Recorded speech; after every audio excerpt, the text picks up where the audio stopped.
For a character that's essentially Cookie Run God, Dev Sister sure loves to make Millennial Tree a background character. Within the 7 years he's been playable in Oven Break, he's only been buffed once. Unlike a certain someone, but lore-wise, he's so much more than he appears on the surface. He has immense control over both space and time, is the leader of one of the most powerful faction of cookies on Earthbread, and yet, he barely has any screen time. And as such, I will tell you exactly why this tree man is the most important part of the Cookie Run universe and that he deserves more attention. Starting with... Legend spoke of an ancient tree whose roots spread to all corners of Earthbread. Millennial Tree Cookie is the sacred tree that oversees all life and the flow of time itself. The guardians of nature, as their title suggests, work in accordance to nature's will, and as such, all of them are very passive. What I mean is that they don't actively seek out conflict or try to expand their territory. Of course, when the world's balance is at stake, they aren't afraid to go all out. Being the central figure of the Guardians, Millennial Tree is no exception to this rule. He lets everything play out naturally and only intervenes when the world is potentially getting destroyed. Although it is clearly stated that he has time powers, it's unknown to what extent he can influence time. Like, can he see to any point in time? Can he see into other timelines? Can he alter the course of history? At least we do know that the answers to some of those questions is yes. He can control time. This can be seen partially in his gameplay. His skill activation slows down time and he blasts this beam of energy. In Oven Break main story, Millennial Tree stated that he hasn't recovered his full power and thus cannot directly help resolve the world's calamities. Surely that's just an excuse. Instead, he gives away some magical seeds. Actually, the seeds themselves contain no power, but depending on the bearer's heart, it might turn into a rotten seed forever unable to sprout. Or it could end up bearing enormous fruits, covering the entire world.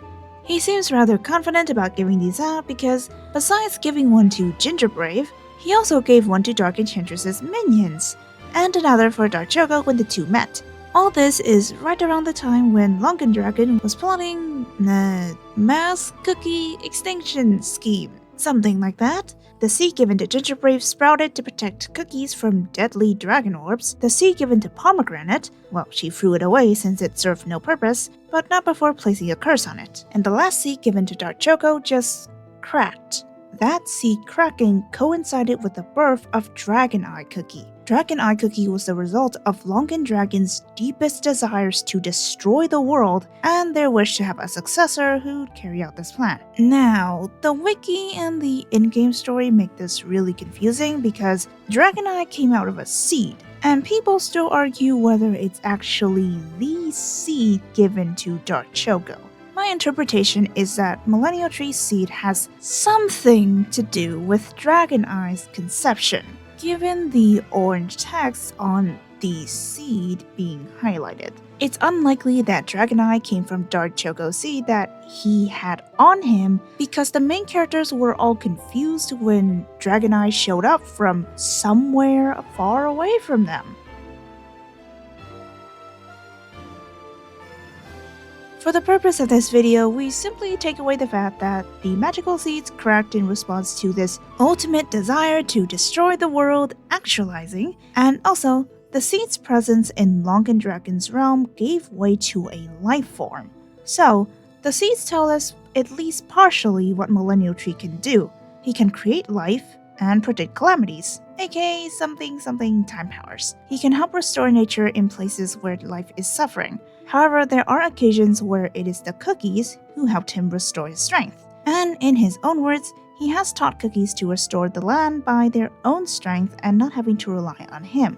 So true to his nature, no pun intended, his relationship with the world and all life in general is that he grants them protection, ensures balance, and occasionally there'd be those who help him back. He's always traveling the world and meeting all sorts of life, which to me invokes the image of a pilgrim. This is pure speculation, plus Sugar Swan also travels the world constantly, so it could all mean nothing. Although he definitely isn't designed to be a specific religious figure, I'm leaning towards the idea that the designers did pull inspiration from actual holy figures. He's always portrayed as a calm and easygoing individual. I'm not saying any names, but at some point, the resemblance just becomes uncanny.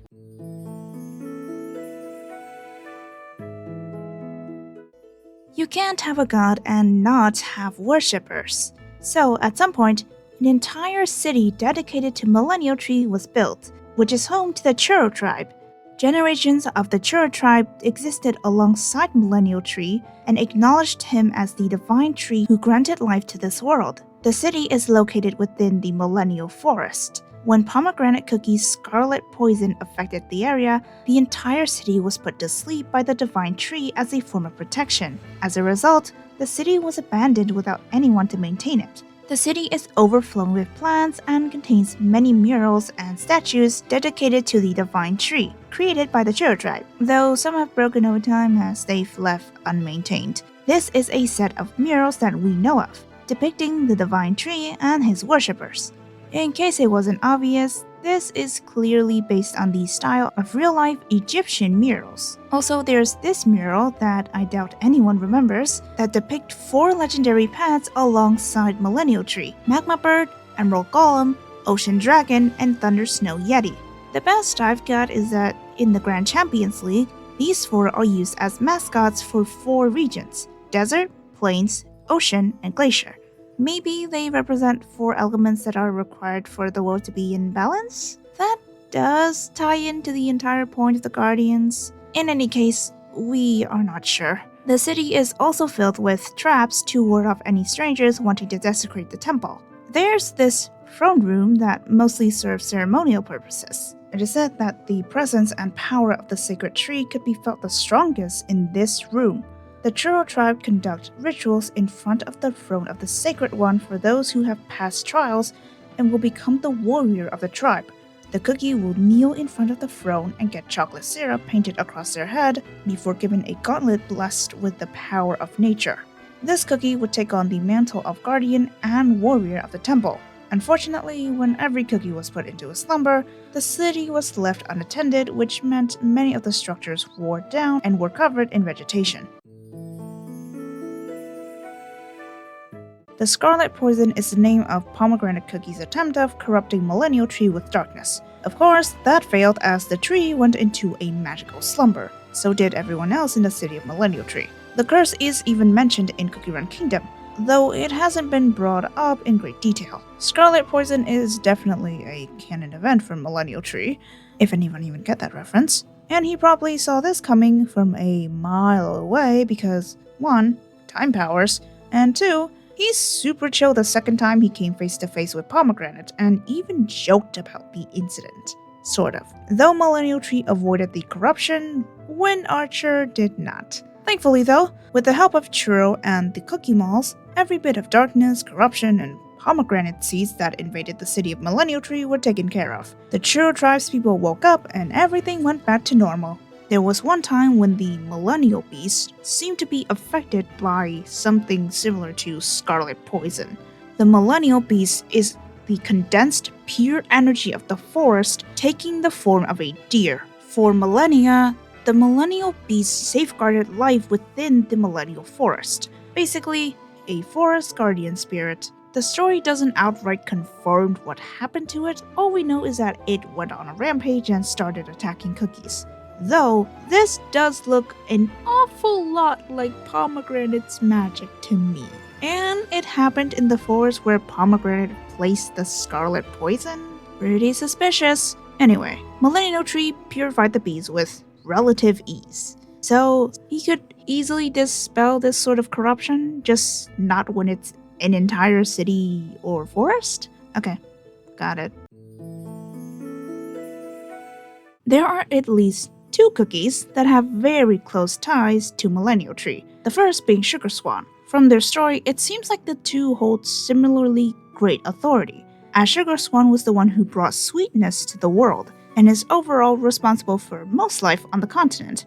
However, there's no denying that Millennial Tree is still leagues above her. Sugar Swan even refers to him as the benevolent tree. showing an obvious sign of reverence. The second is Wind Archer, who was given life and the power to purify darkness by Sugar Swan. He would go on to become a guardian of the forest, and Millennial Tree as well. Millennial Tree oversees time on Earthbread. This is different from Timekeeper and the Time Balance Department, who are responsible for time across timelines, and he does keep in contact with them. With everything I've said thus far, I'd like you to render a guess as to what this all-powerful being whose supposed job is to protect all life has ever done to directly stop the numerous calamities we've witnessed. Yeah, almost nothing. The Beast Awakening? Not his problem. Dark Enchantress cooking up a scheme to spread darkness all across Earthbread? In his own words, amusing. Twice. Pomegranate Cookie's curse affecting the very city and the very forest he resided in an attempt to corrupt him? He sleeps through it. Lunken Dragon attempting to rip the space-time continuum apart and destroying timelines?